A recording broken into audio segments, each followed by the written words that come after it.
FirstClub, Costco of quick commerce. We took a very hard decision saying that I will ban 200 ingredients on the platform. Nobody has ever done that. If any of the brands go through the test and fails, they're out of the platform, and you won't believe the big brands have failed the tests. It's about what consumers say versus what consumers want. The pain point was, how do I trust one platform to take the decisions of all the grocery shopping for me? 1% of India shops groceries on quick commerce. Still, founders, investors are just so excited about quick commerce. Retail is a 1 trillion market. Out of that, 55-60% is grocery. It's such a massive space, $600 billion every year getting spent on grocery. I could literally sense the frustration in you that, you know what, we're not a niche brand, we're a premium brand. All large outcomes in the world have been built from antithesis and not from thesis. When this becomes the norm, the other one will become the exception. So I'm very curious about the first question that I'm going to ask. Okay. So why is Costco Charlie Munger's favorite company, and why do you call FirstClub Costco of quick commerce? Yeah, firstly, the reason why I spoke about Costco initially, and in certain forums I've discussed about it, is because I wanted to get people's attention in saying that, you know what, how easily I can explain what we are trying to build. Otherwise, it gets too difficult for people to understand, especially when you're not talking about pricing, especially when you're not talking about speed. Yeah. How do you communicate? Like, I stand for quality. So Costco is one of the very early pioneers when it comes to a very differentiated retail format. What Costco did was, and I think even before Costco, even after Costco, I don't think there is anybody who tells you that you can enter my store only after paying a membership fee, right? It's so unintuitive because retail is all about like walk-ins. Yeah. You need to come in, you need to see the products, you like my product, you buy it. This is what the retail flow is, right? And here comes one new retail format which comes in and says that, you know what, I am going to charge you money just to enter my store. And that's like unheard of. And the reason for them to do that was, if I get somebody into my store and if they don't like my products, right, obviously they'll say bad things about it. And why would they not like about the selection I have? Because I have the clarity that I'm building for a specific set of US audience.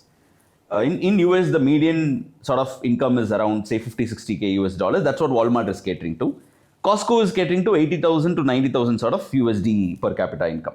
So I'm very clearly catering to the audience who are little more savvy, whose discretionary spend is little higher because their discretionary income is higher. Now I want only them to come in. Now, how do I go and tell them only you are supposed to come in? My way of doing that is through a membership fee construct. Now that I've got the right set of audience in, now I can build the selection just catering to that audience. Now, because I'm able to put in that selection, which is very limited, like I don't have like 40,000 SKUs, but I have 4,000 SKUs.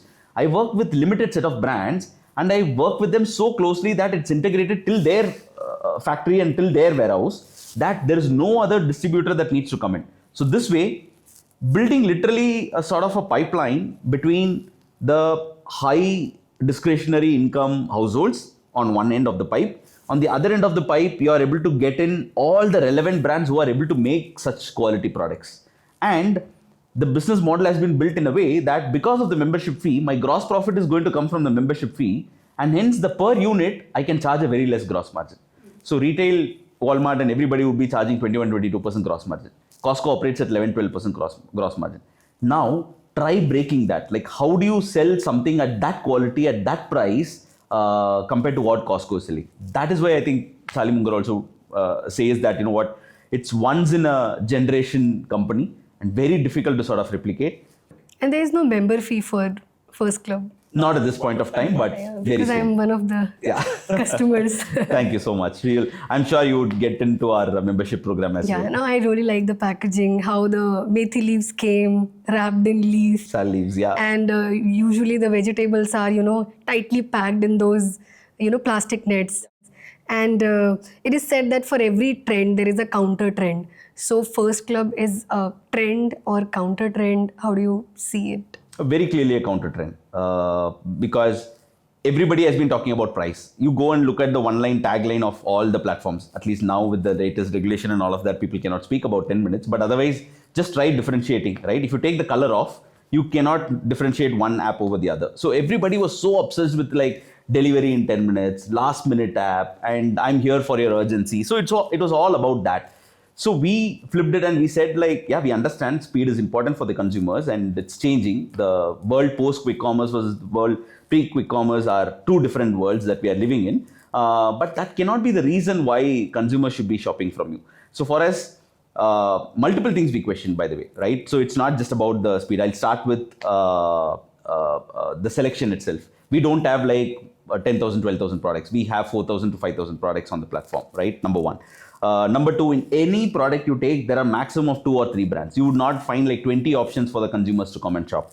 We don't have reviews and ratings on the platform, right? And ours is the only platform which tells the consumers that less than 199 you cannot check out. You need to have minimum a cart value of 199 rupees. So on every possible way, I'm actually telling the consumers that you need to do something very different from what you're used to. So fundamentally, it's a counter Is it to thesis build the loyal audience? It's to get the right set of audience and build the right unit economics so that you are building not just the frothy top line, but build the business in the structurally the right way that it can be making money in the mid to long term and without foregoing the quality that you want to offer to the consumers. And what does it take to build these type of counter trend companies like Apple? You said somewhere that Apple is one of those companies, and like if you can just break down, like how they challenged everyone's notion. Yeah. No, good question.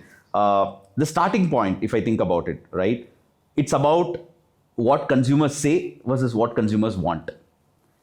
If you are giving consumers what they say, you would always be behind the sort of, hey, you know what, how do I build the business? How do I make it profitable? How do I retain the customer? Because consumer would ask for everything, right? And when you put everything into a product, the product will not look like the product that it's supposed to, right? So everybody, exactly like Apple, right? If the consumers that time used to be asking for, I want a keypad, because largely it was a business smartphone. That's what it used to be called as, right? When Nokia's and the Windows used to exist, Blackberries used to exist. He went and said, I don't want a keypad because what consumers want is like the very easy user interface to sort of call. And that's a single biggest use case. Second use case is basically they should be able to sort of take pictures and all of that. Third is use it as a music player. So these were the larger need states of the consumer. Then you figure out like what the right product has to be. So in our case, very similar to that, we didn't start with asking the consumers like what all products you want to see, right? We understood the pain point was, how do I trust one platform to take the decisions of all the grocery shopping for me? And whatever you have on the platform, I should be able to believe. I don't need to second guess you. Hey, is the product quality good? What are the ingredients? Is the taste good? Is the pricing good enough for me? So net, you're trying to build a layer of trust, and you can build that only if you are able to get the clarity that how am I sort of going to solve that problem. So we then went back and then we said like, if it is fruit, then nobody in the country has ever tested the sweetness count of a fruit. And I'll be able to happily put it out onto the consumer saying that this is the sweetness count and the fruit that you would get from FirstClub is going to be much sweeter. Same with the vegetables when it comes to the freshness.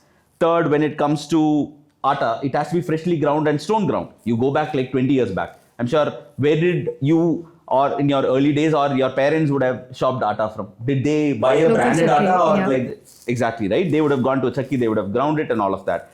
Now, during our times, probably in our generation, we would have started going to certain brands and all of that. The next generation, or even us, as we sort of get evolved with respect to our purchase pattern and all of that, we want to go back to that trend. We are saying like, now I have money, I'm okay to go to the freshly made atta. That's when I know that the nutrition is intact and it's not done through machines where at high temperature it loses the nutrition, right? So all of these very fundamentals of food was getting lost. But if you go and ask consumer, what do you need? I need atta in 10 minutes. Now go and ask the same consumer, do you need it in 10 minutes or 5 minutes? They will say, I need it in 5 minutes. If you ask them 1 minute, they will say, yes, I need it in 1 minute. So you can't ask the consumer what you want. Rather, like, why do they shop atta? What is that they're looking for when it comes to atta as a product? What is that they're looking for snacks? What is that they're looking for ghee? That understanding led us to get a lot more detail into the product rather than the speed of delivery as a mode. But India is also a low trust market. Whenever anyone sells us anything, we don't, trust them in one go, right? It takes time. Correct. So how are you building for that market? Because my parent would trust that chakki wala. Yeah, absolutely. And it's very difficult to break that. Maybe the chakki wala didn't put any effort. My grandparents were buying from that Yeah. same chakki shop, right? Yeah. Traditionally, I think when a brand builds for trust, it's done through two ways. One is I give something consistent over and over again that I know that this is a repeatable pattern. I know that when I go for this brand, this is the same experience I'm going to get every single time. And then over a period of time, you build the trust. This is trust number one. Trust number two gets built when you keep seeing a celebrity and the celebrity keeps coming and talking about it because you probably trust the celebrity, right? We have seen in the recent times, the second lever is broken. You cannot say that, oh, I put a big celebrity, they will do the song and dance, and then people will start trusting your brand. I think those days are over in India, right? If any of the old consumer brands are doing it, I don't think they will be able to build a massive business in the decades to come, right? So it's largely about the first point. Now, the first point is, and hence I can come down and say that I will take 20, 30 years. I want to keep giving a better experience and do it. Or what is the way in which I can communicate to them that I am trustworthy than anybody else? That is where we took a very hard decision of saying that I will ban 200 ingredients on the platform, right? Nobody has ever done that, right? Sitting here, nobody would be able to say that I am building a retail platform without artificial preservatives, artificial colors, sodium benzoate, palm oil. I need to use in some product or the other. Go and look at any biscuit brand, big, medium, small. Every single biscuit brand will have palm oil in it. Yeah. Same with the sodium benzoate. Same with the preservative, right? So we are the only platform. We don't sell Pepsi and Coke. We don't sell Lay's and Bingos of the world. We don't sell the big biscuit brands in the country, right? And this is like saying that, oh my God, okay, these guys are actually walking the talk, saying that I am not going to sell, even though it might be giving them the short-term business, profit, all of that, right?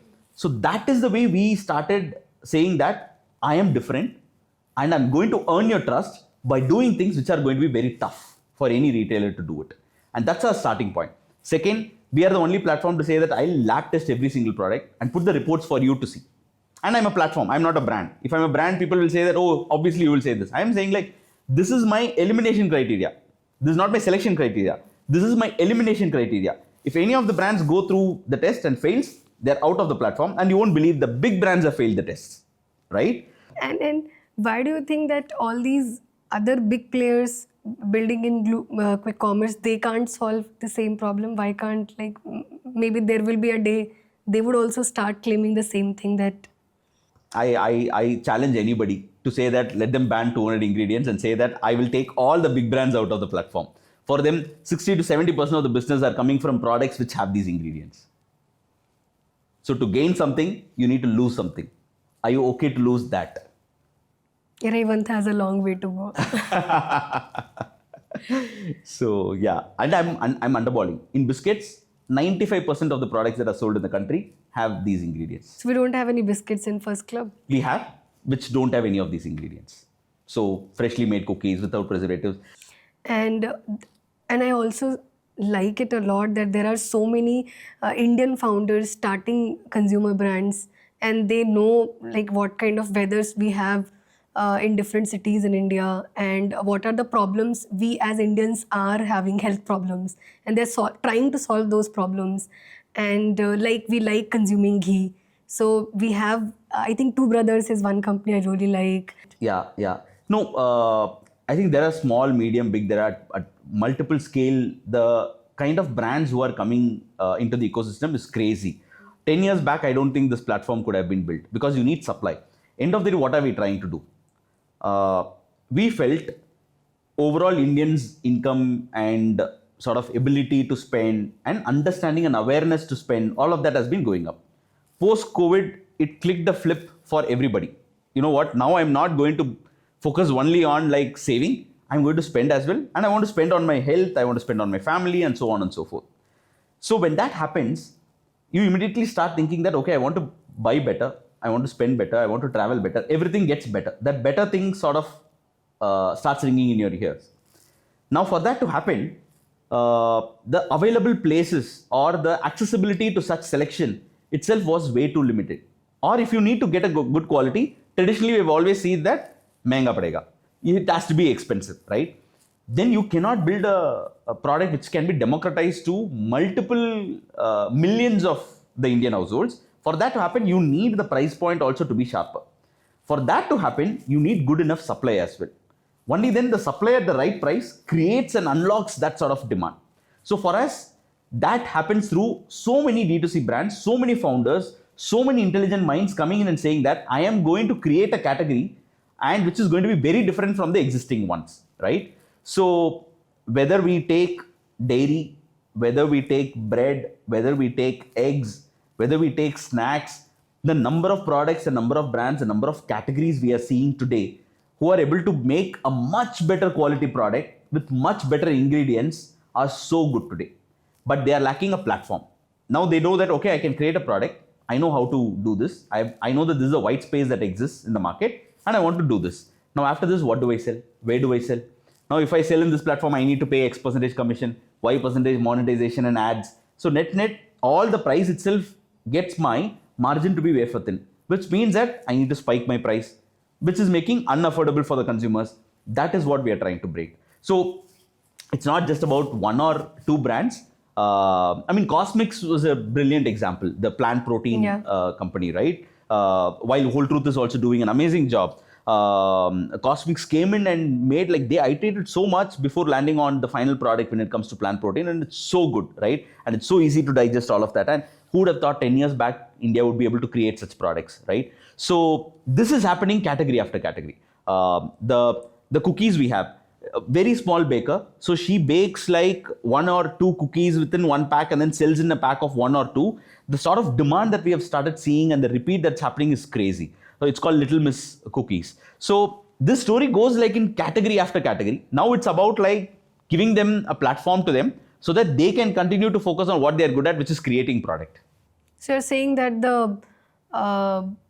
for them, the platform fee is also much lower than other platforms. Correct. Yes. What we tell them is that if the brand is liked and loved by consumers, if your acquisition cost and your retention costs are going to be lower, then fundamentally you can pass on that pricing to the consumer. Then more consumers can use it. With more consumers using it, your scale of production is going to get better. Again, you're going to get cost goodness. Pass it on again to the consumers. So we are happy to work on a lower margin. You should be okay to work on a lower margin as well, because you're not going to invest in other places. It's not like I'm asking you to work on a net margin at a lower level, right? This way it creates a very different sort of an equation. Other brands, if you can name. Like few more brands like this. Okay, in Atta there is Go Swasthya, there is Mill Story. These are the 2 brands I could think of. Then in snacks we had this Origin, who makes like amazing chips across multiple categories. Then No Cap is another interesting brand.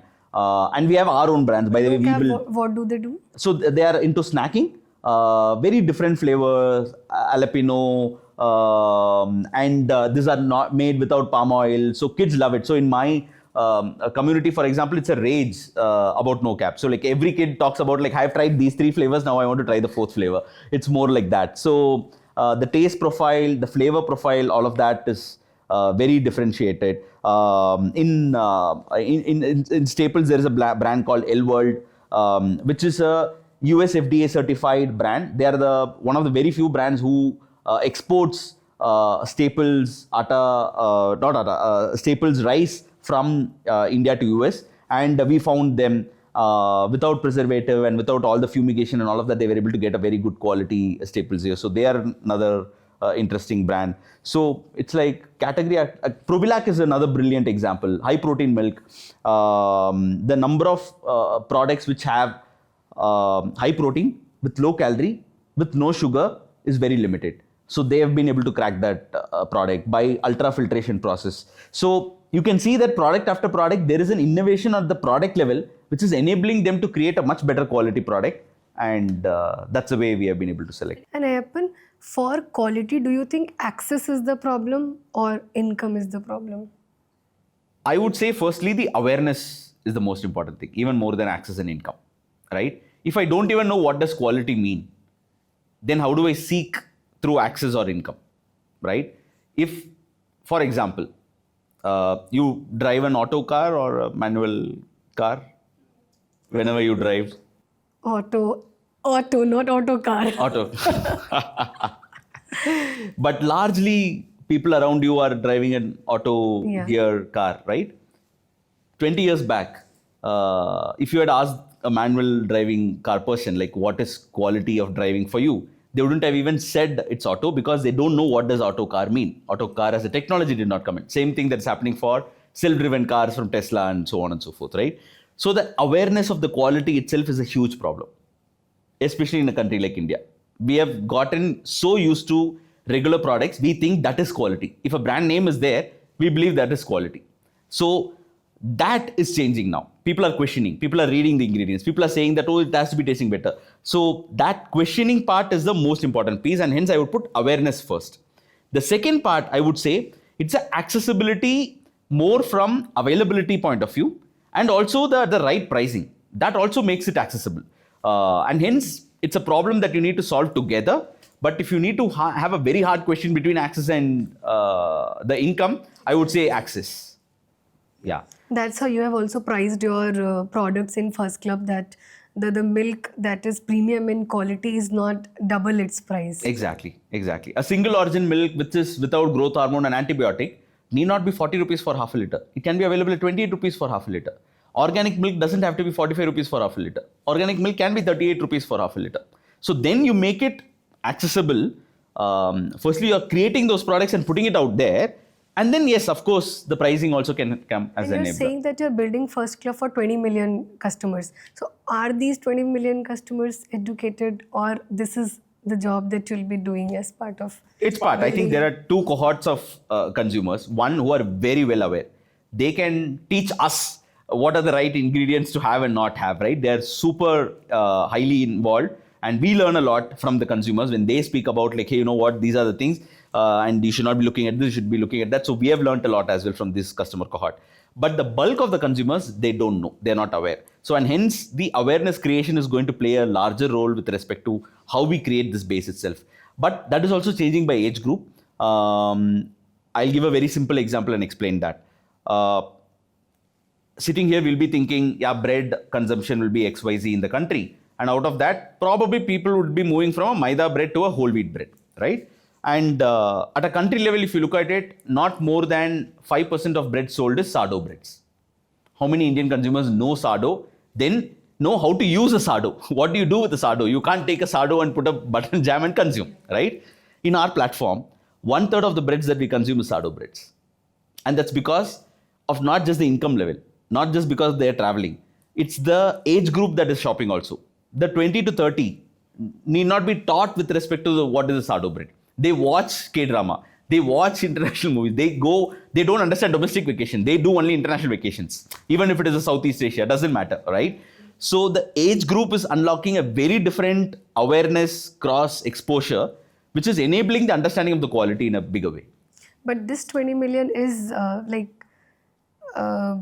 you have built this category by income they are earning, right? So half of them maybe they are educated, but half of them are not educated, but they can spend more on healthy items. Correct. I think the awareness with 20-30% of this base would already be aware. The 70% needs that awareness, but I know that in one tech category they understand that what does quality mean. Then they don't need to be educated across multiple other categories. Then they start trusting the brand, and that brand is FirstClub. So for them, okay, they would have done all these checks. I don't need to break my head. Make it simple for me. That is what I want. Yeah. So any big brand, whether it is an electronic of Apple or Tesla or a very, very simple product, anything in life you look at it, if it has to be scaled up, it has to be simple. Don't complicate, don't confuse the customers. Don't say that I have gotten everything, now you decide. More information confuses the consumers. That's one of the principles Yes. for FirstClub. And 1% of India shops groceries on quick commerce, right? Still, like founders, investors are just so excited about quick commerce. Like, how do you see that? Yeah. It's still a very small. I agree. Retail is a 1 trillion market. Out of that, if I'm not wrong, 55-60% is the grocery, right? It's such a massive space, $600 billion every year getting spent in the country on grocery, right? Now, most of the startups which have a very large sized outcomes, you should be able to show that I have a massive headroom to grow. So that applies naturally to quick commerce. It is still only 1% of the penetration. Second, there is a scale benefit that is going to come in, which is going to enable from a cost, efficiency, and the way your dark stores are being set up. The density is going to help your cost structures, all of that put together. So, and hence it's a combination of what is the total addressable market. You're looking at a massive market firstly, and food as a space is going to continue to grow. There is like anything else can come down with AI, but one thing that will never come down is the grocery spend at home, right? So hence it's always okay to take bets on these categories, which is going to see that sort of consumption.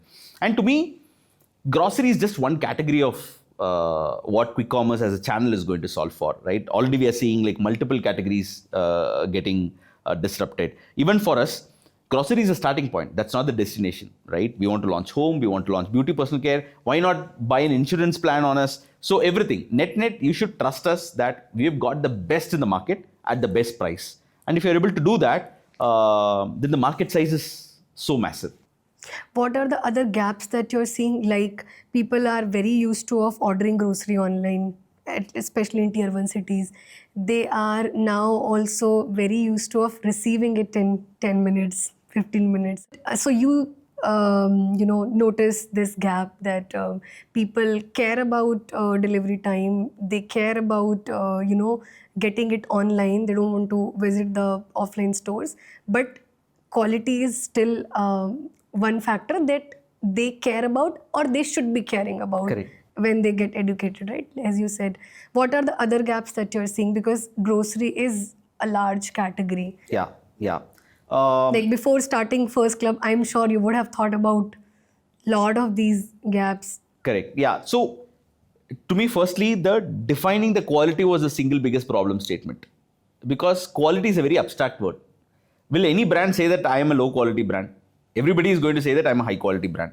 So for us, the larger problem statement was, how do you bring in quality as a definition and quality as a talking point amongst the households, where what you are buying today has become normalized, right? Same thing you're buying. Did it change from the mom and pop store to a supermarket to e-commerce to quick commerce? Have you changed your grocery brands? It will be the same set of brands that you would have purchased, right? The channel shifted. So most of them are taking share from the other channel. In our case, the starting point was like, no, this is not something that we want to sell to the consumers. We want to define quality. We want to ensure in each category, we have a very sharp definition of what quality is going to stand for. So in atta, what is that quality going to be? In snacks, what is the quality going to be? Now with grocery sort of fairly clear in our head, now we are thinking in beauty and personal care, when it comes to cosmetics, when it comes to personal care, when it comes to moisturizer, when it comes to sunscreen, how the quality has to be defined. In home and kitchen, we are thinking about in the chopping board, what is better quality? Is any wooden chopping board better? No. It is actually only bamboo which is of a good quality. Any other wooden board is not of good quality. But 95% of the Indian consumer households will not even use wooden. They will use that white plastic wala thing which has microplastics coming in.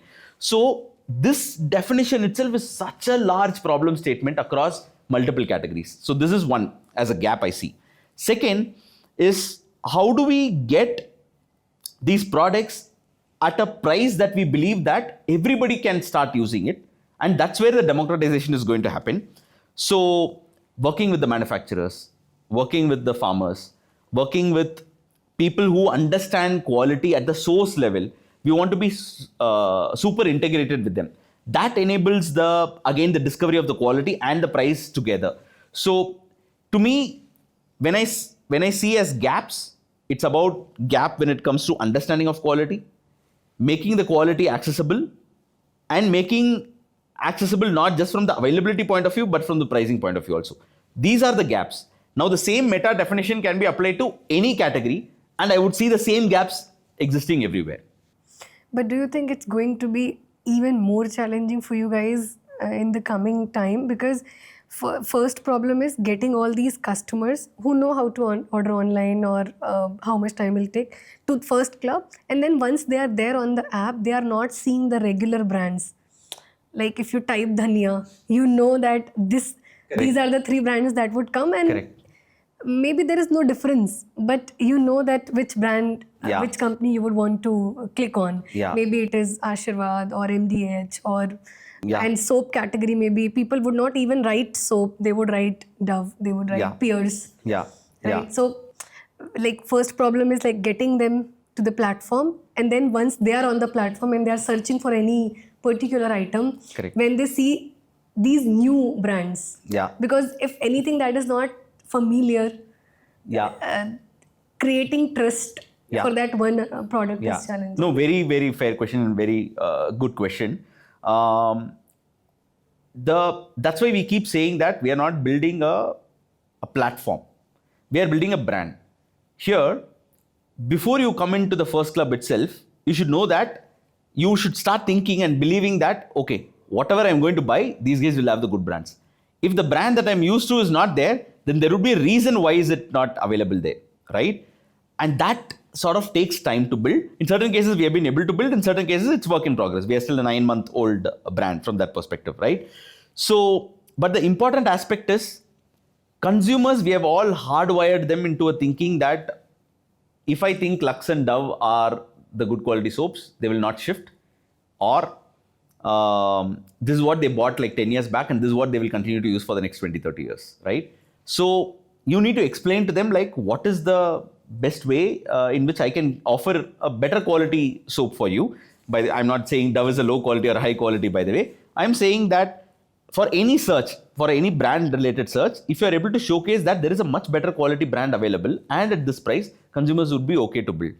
This starts from the fact that, think about it. Now, when you go into a mall, before you step into Levi's, you know that you are planning to buy a denim jean for you. Most of the times, we make the decision beforehand.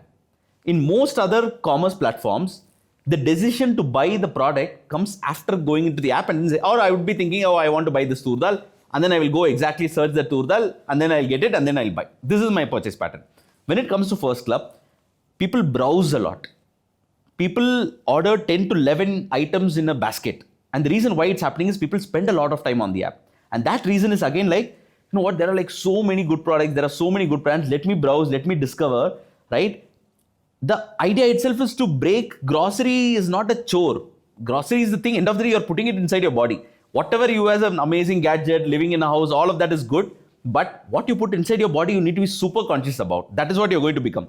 Maybe you were getting aware now or 10 years later or 30 years. Nobody can escape that sort of a So journey. initially they are coming on FirstClub, they are browsing. Correct. Like what are the other brands we have? And maybe out of these 20 million, 5 million people will be the early adopters who will be spending a lot of time, reading about different products in the same category. Correct. Right? Yes. And then next time when they are there on the app, they know which one they want to buy. So they're developing the similar familiarity in that category that they had earlier for other traditional brands. Exactly. And all of this drives trust, right? Now you go to any other platform, right? Without, whether it is Amazon, Flipkart or quick commerce, right? You go and search. What is the top 2 products you get on the platform? On what basis do you think it comes? The top 2 products that you see? Maybe most No. Most liked. No. Sponsored. Exactly. Right? Everywhere you would go and see that there is an ad written on that, and that is where most of the platforms are moving towards. Why? Because they are not able to make money from selling the brands. They need to start monetizing. It is a load for the brand, it is a load for the consumer, but net, will you start trusting the platform that, oh, whatever they show as the top 2 are going to be there? That's the exact point. In our platform, for example, it is going to be a zero PLA platform. No product level ads at all. But going forward, do you see that as a challenge in monetization? We can do monetization in other ways. We can do sampling for consumers. You bought one particular biscuit packet. I'm offering you another brand. That is also monetization. You come into my platform, I sell an insurance. That is also monetization, right? And if you are a brand, for example, Akshayakalpa, right? You have launched a new buttermilk, this one. You want to run a video ad saying that why I launched buttermilk on the platform. That is also monetization, but that is not product level ad. When a consumer trusts a platform and says that I am typing this, and an uninformed consumer will not even know. You are so informed and you are so aware of the startups, everything, and the first thing you're thinking is most liked, right? Which is not the case. right? Scientifically, just go and look at it. You do any search, the top two will always be the ad products, right? Just goes on to show that over a period of time, you can build the trust, but you need to stay true to that trust to gain the trust from the consumers.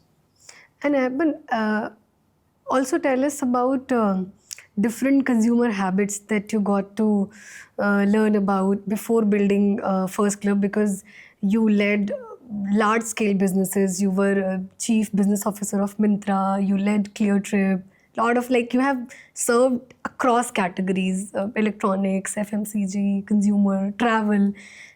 How same set of consumers behave differently while buying different products? Yeah, no, good question.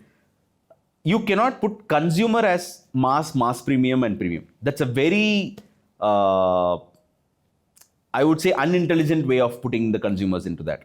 There are only use cases you can put it that way, right?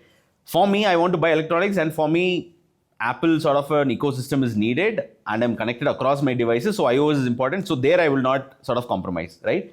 And there I would buy, say, an Apple. The moment I go into a t-shirt, I'm okay with Decathlon, good quality, 800, 900 rupees t-shirt they are giving, and it's good. But I can also say that, I'll go to Lululemon and I'll buy a 5,000 rupees worth t-shirt also. But I'm not thinking like that, right?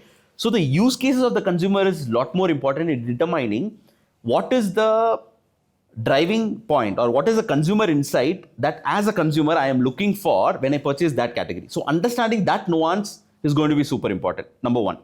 Number two, in any category that you build, you can think the category as a market creation opportunity or a market share opportunity. What do I mean by market share opportunity? Like I told you earlier, people will move from one channel to the other buying same products. That is just a market share opportunity, right? But the market creation opportunity is, I'll give an example in what we did in smartphones in Flipkart. So we felt like, most of the Indian brands are getting cheap phones from China, putting their label and selling it for under 10,000 rupees. And then the good brands like Samsung, Apple are selling products at upwards of 20,000, 25,000 rupees. We felt, oh my God, no.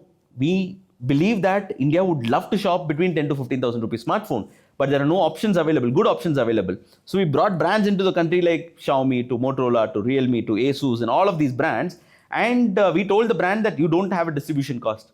Pass on that cost to the consumer. We'll also operate at an X percentage margin. So that way you're able to create that accessibility to the consumers, and the market itself got created in 10 to 15,000. Today, if you go and look at IDC data, which is a smartphone share data, the single largest segment in the country is 10 to 15,000 rupees.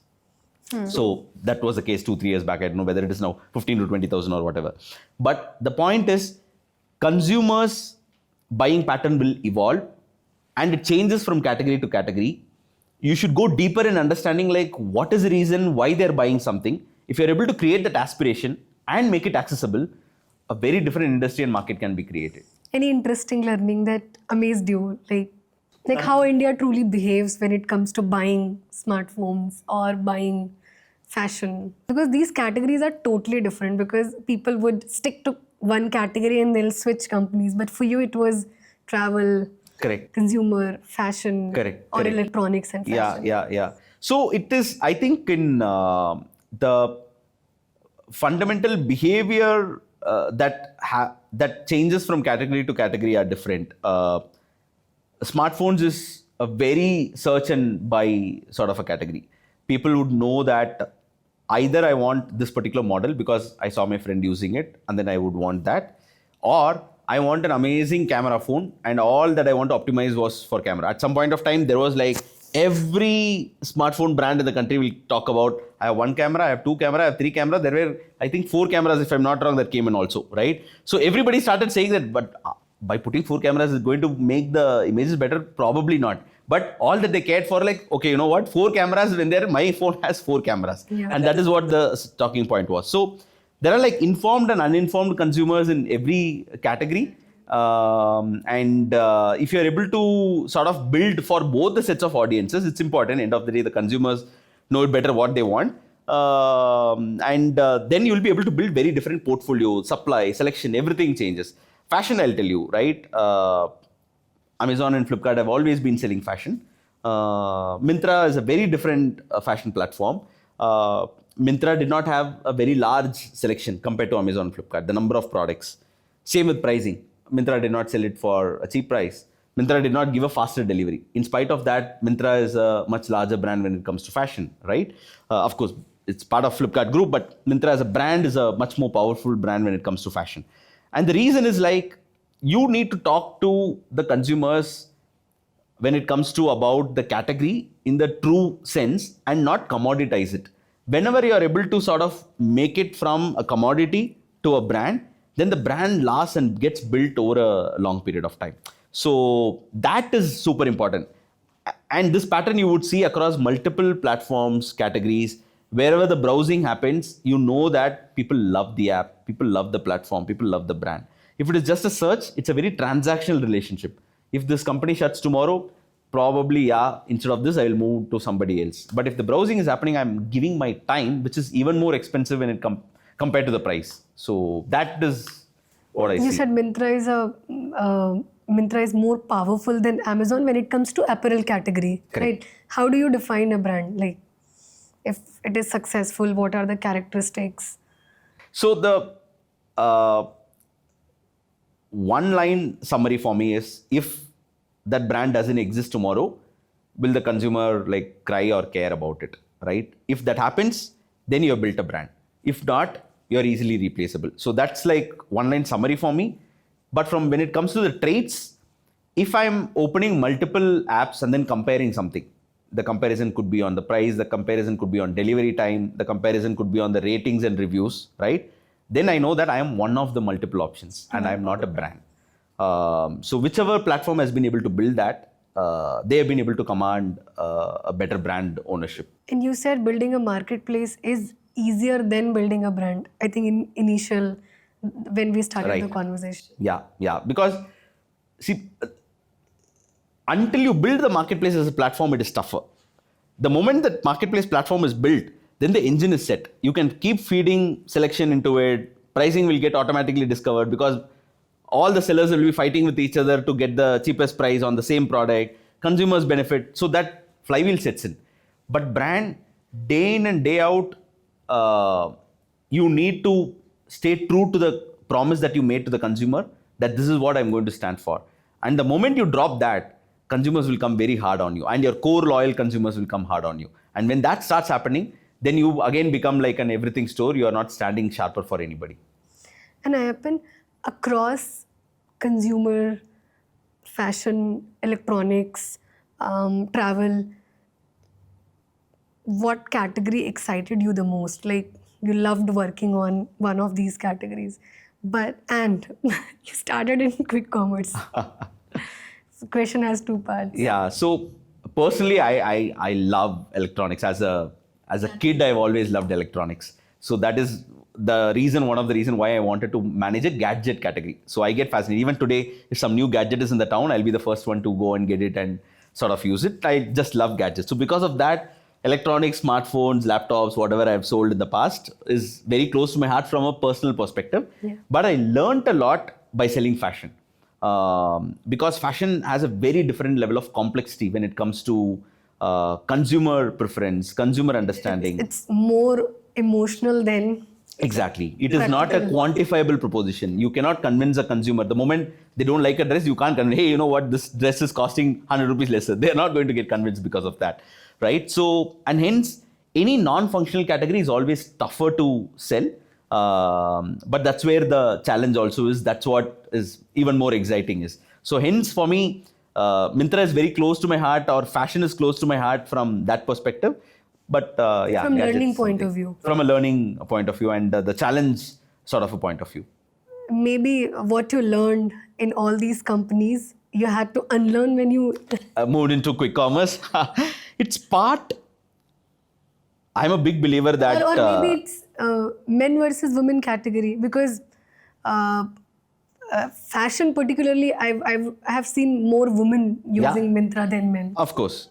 So more than 65% of the consumer are women in Myntra, and in Flipkart you would see it to be the other way around. So it's very clearly the pattern. You're right. But see, I'm a big believer that you are your choices. End of the day, and whatever you're doing today, you will be able to understand a lot of things in life by only looking backward, connecting the dots, looking backward, right? So if you pinpoint and ask me that, what has enabled you to do this? It'll be very tough to say. You know what? It's. I started my career with selling grocery, cigarettes on a hawker cycle. That's the training ITC makes you to go through, right? Then you become a supervisor. Then you manage a smaller territory. Then you manage a larger territory. You've been selling grocery. Then you move on, sell smartphone, furniture, fashion, travel, all of that. Then it's sort of you come into a very different platform idea that, what, I want to build something like this. You are an amalgamation of all the learnings and experiences that you've gone through. And you're going to take the best part of everything that you have seen and staying true to the cause that this is what I want to build on. So if I need to sort of put down like two things which have enabled me to building the what the platform that we are trying to build today, the brand we are trying to build today, one is the love the consumers have for Myntra is unprecedented. I have never seen, right? And that's so tough to gain, especially in an online platform, because you don't have a physical sort of an interaction. Because I remember a lot of other brands also tried the same category, same Exactly. thing.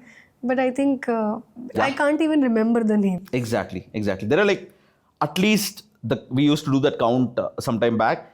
25 to 30 online fashion platforms have been tried in the country. And one of the brand was started by a large group as well. Exactly, right? So in spite of that, building that love without having a physical presence, without having any human interaction, how do you generate that love, right? And that was something like a huge eye-opener for me when I was part of Myntra. And one more interesting thing, I just focused on this. I never thought about it. When I opened Nykaa, I would see a lot of celebrities. Like on the homepage only, 5 products, 5 celebrities. Can't think of any other app. Grocery may, I have never seen any celebrity, but Orange Health, very nice, amazing company. Have recently started using Ayushman Khurrana right in front of you when you open the app. But in Myntra, I don't remember seeing any. Correct. Yeah. There, that is where I think the brand itself.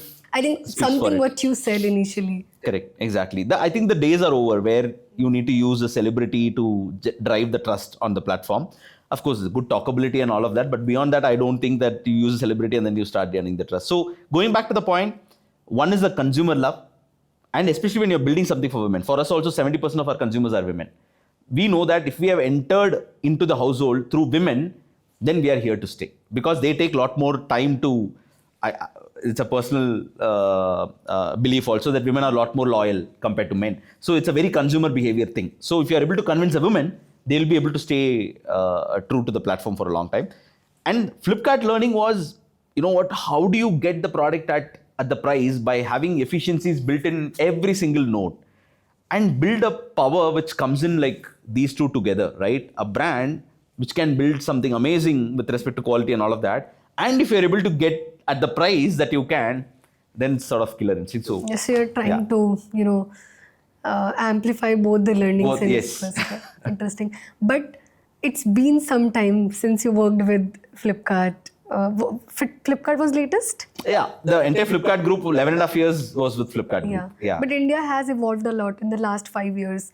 New founders starting new companies, consumer behavior is also changing. Yeah. So not across categories, but broadly, how Indian consumers have changed. Like how were they shopping 5 years back, and how are they shopping now? Like mota, if you can just... Yeah. One, I think, very highly experimental. They're okay to try new things, new stuff, new products, new categories, new brands, right? You just go tell them that this is available, they would be happy to try, which is very unheard of sort of a phenomenon till a few years back. So new novelty, experimental nature, all of that is like a big trend in anything. I'll give you one example. In Clear, suddenly we started seeing a spike in one of the countries when it comes to search and people starting to travel. We were like, "Hey, kahan se aa gaya?" Matlab, we did not. Usually there will be like sort of US, Europe, Thailand. All of these are known ones, right? there was this Vietnam started selling. The packages on Vietnam was going crazy because, hey, you know what? Vietnam is a new thing and nobody is going to Vietnam. Effect maybe. Exactly, right? Turkey started happening. Egypt started happening. I'm saying all of these are unheard of. And if you are happy to sort of go and do that for in a country, like a travel to a country where the food may not be same as what your preferences and all of that, then everything else you would be okay to try. So I think experimental as a nature is gone up, one. Second, living for today versus tomorrow. Our previous generation always thought of like, Living for tomorrow. save this, then you will figure out like what to do, right? The living was always through the kids. Living was through the grandkids. It's like my life will get sort of fulfilled when my kids do this. Now it's like, yeah, without guilt, I can say that I also want to live a good life. Of course, I want to enable my kids, but I want to live a good life as well. So that is again massive sort of an insight. Second. Third, the self-care, self-love, spending time for themselves, spending on health, their own health, right? All of that is a massive trend. The gym, the physical fitness, the protein, all of that. The reason why it's becoming big is because, like, you know what? Yeah, now I want to take care of myself and I want to look better and I want to be unapologetic about it. So that is again another massive And how thing. it happened, like across categories, is quality. When it comes to quality, is India one India or we have different layers? Quality. The understanding of quality would be very different for different sets of people. For somebody who has never used a cream biscuit, for example, I've just lived on the Parle-G glucose biscuit. For that kid, you go and ask what is a better quality product, they'll say that Dark Fantasy Choco Fills or Milano or something like that, right? For a consumer who is like, I've used all of this, but for me, a biscuit which is without maida, without sugar, without artificial preservative, palm oil, this is what is good quality biscuit for me, right? The third one will say that, no, I have experienced like international products, local products, everything. The aftertaste needs to be very different.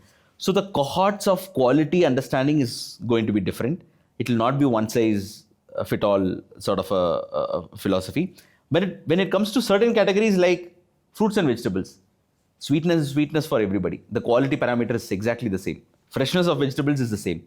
Dry fruit, when you have almond or cashew, it needs to be crunchy, it needs to be bigger. It is not going to change from, I will not say, oh, I need it lesser crunchy versus you telling her better crunchiness, right? So that I would put it as like commoditized categories, quality is fairly homogeneous. With respect to other categories, the quality parameter is different basis the exposure that I've got so far. So we have different layers. Different layers. So I saw this very interesting post on FirstClub's LinkedIn page where you guys were talking about one of the team members, Manu Shashidharan. I found it quite interesting that you guys showed him as a product. That for origin, it said he's from Kochi. For ingredients, it talked about his qualities. And for allergens, it says that he's highly, severely allergic to procrastination. I loved it. Very clever post. How would you define yourself like as a product? As a okay, I didn't expect Origin? that. I didn't see that coming. We will start from origin. Origin, okay. Origin, Chennai. Okay. Yeah. Ingredients? Ingredients. Ingredients, highly impatient. High bias for action. Yeah, high bias for action. Don't want to settle down for anything. So I want to keep pushing the bar.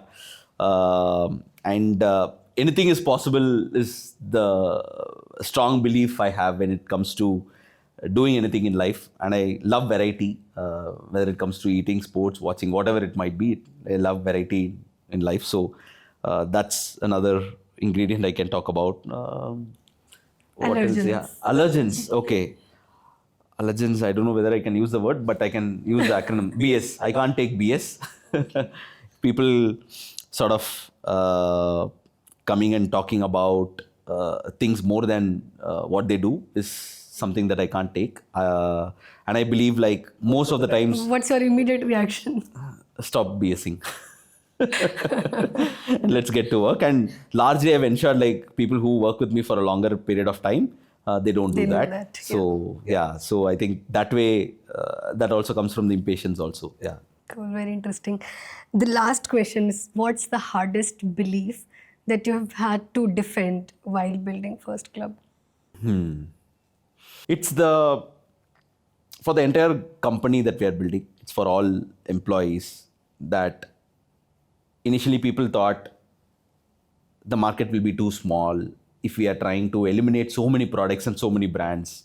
Day in and day out, I used to get the questions from not just from the company, from investors who passed on us, right?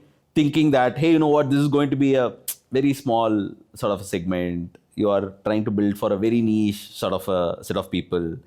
And especially if you eliminate all these brands, like how many consumers would come and shop and all of that. But I believe very, very strongly that if you're true to what you're trying to build, if you're building for the next 10, 20 years, and if you believe this is where the larger part of India is going to move, this will create the market, and this will show a very different consumption pattern will happen in the country. And that way, it solves a lot for the consumers, a lot for the brands who are trying to build amazing products, and the people who are building it to believe that many more such platforms and things can be built by taking very hard decisions. Even though you don't have big brands on your platform, you can still build a massive consumption from the consumers, their love, all of that is possible if you're very genuine and honest about what you're trying to build. And what are the consumer brands or platforms, companies that you really like for the same reason? Like who have literally set the example across categories, Yeah. geographies. The first example that comes to my mind is Akshayakalpa. I love the brand. Yeah. How Shashi is building Shashi and it. team has been at it for almost 2 decades, and they've been at it, and it's one of the most toughest categories to build because you're trying to change things at the source level, right? He's educating the farmers, like what needs to be fed to the cattle. So it is a change at an origin level, and then trying to percolate that difference across. So brands like Akshayakalpa is a massive sort of an inspiration. The recent example being Whole Truth, Shashank and team, what they have been trying to build, right? So I think two different kinds of people. I've interacted with both of them. Both are very different types of people, different generations, different thought process, everything. But from a vision point of view, they're backgrounds. very different backgrounds. Exactly, very, very different She backgrounds. comes from tech background. Shashank comes from Unilever marketing background. Exactly, right. But the goal is very similar for them to ensure like put in the honesty and integrity back into the brand. So I think all of these people are doing amazing stuff. Maybe I'll try to answer this question because I have seen few interviews, and in one of the interviews, interviewer kept calling First Club niche brand, and I could literally sense the frustration in you that we're not a niche brand, we're a premium brand. Yeah, it's maybe something people tried to label First Club. Yeah. See, when life in general, like when you don't understand something, what do you try to do? You try to label something saying that, nahi, ye misfit hai, ye niche hai, ye premium hai, because that is all the understanding that I have got. What is that they're trying to truly build? You need to have that sort of vision to understand that, okay, this is what they are trying to build, which is fine. I mean, I don't expect everybody to understand everything on day one. If that is the case, then, and all large outcomes in the world have been built from antithesis and not from thesis. So when you question, like, this is the way things happen, people will brand you as like you are the niche and all of that. But when this becomes the norm, the other one will become the exception. Yeah. Thank you, Ayyapan. It was great chatting with you. I learned a lot about different categories and time frame, how India used to shop 5 years ago, and now how do we shop, and a lot of other things. And I'm going to use First Club a lot more. I've just joined, so Awesome. I really love the packaging and the note that you guys send. So we will be more regular, not because I hosted you on podcast, Thank you so much for your time. No, thanks, Nancy, for having me. It was a very good discussion. I enjoyed it thoroughly, and all the best to you and the team. Yeah, thank you. Thank you.